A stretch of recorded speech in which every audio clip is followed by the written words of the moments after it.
రేయ్, ఇప్పుడు హోటల్లో టీ తాగుతావు. టీ బాగలేదు. టీ బాగలేదని ఊర్లో వాళ్ళందరికీ చెప్తావా?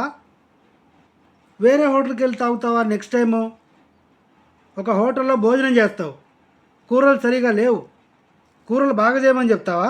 ఊరందరికీ చెప్తావా? నెక్స్ట్ టైం వేరే హోటల్కి వెళ్ళి తినాలి. అంతే కదా. డబ్బులు స్మార్ట్ సినిమా గురించి కూడా ఇంతే.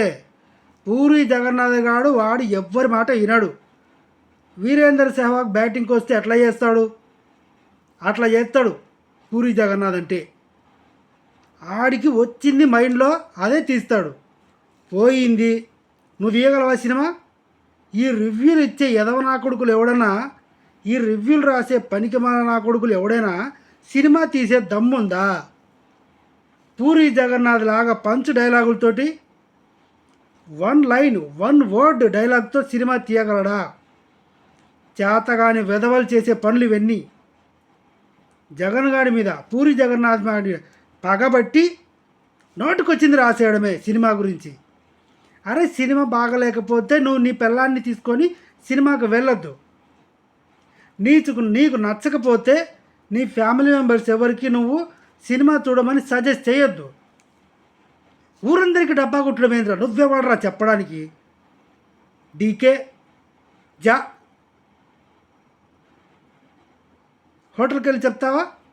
కూరలు బాగా చేయమని చెప్తావా? వాడి దగ్గరికి వెళ్ళి చెప్పవు కదా.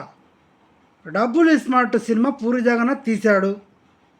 ఆడెవడో ప్రొడ్యూస్ చేశాడు, డబ్బులు పెట్టాడు, వీళ్ళు వర్క్ చేశారు. నీకు నచ్చలేదు, ఓకే, వదిలేసాయి.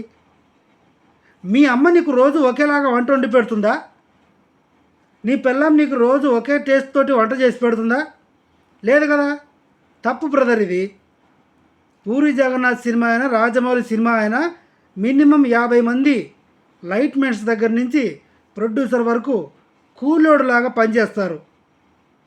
మళ్ళీ చెప్తున్నా, కూలోడు లాగా పనిచేస్తారు. లైట్ మ్యాను, లేబరు, ఇదంతా ఒక 50 నుంచి 100 మంది వరకు బతుకుతారు ఆ సినిమా మీద. సినిమా ఆడితే ఆ నిర్మాత ఇంకో సినిమా తీస్తాడు.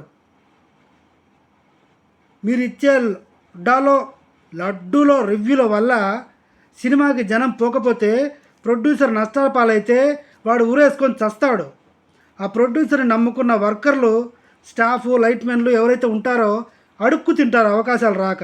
ఈ పాపం మీరే చుట్టుకొని ఆఖరికి గజ్జి పుండ్లు మీ ముడ్డి కింద గజ్జిలేసి, అంటే ఈ రివ్యూలు రాసే ఏదో నా కొడుకులకి చెప్తున్నా, పుండ్లు లేచి గజ్జి కుక్కర్లాగా తయారైపోతారు మీరు. ఇది పూరి జగన్నాథ్ తరపున నా శాపం.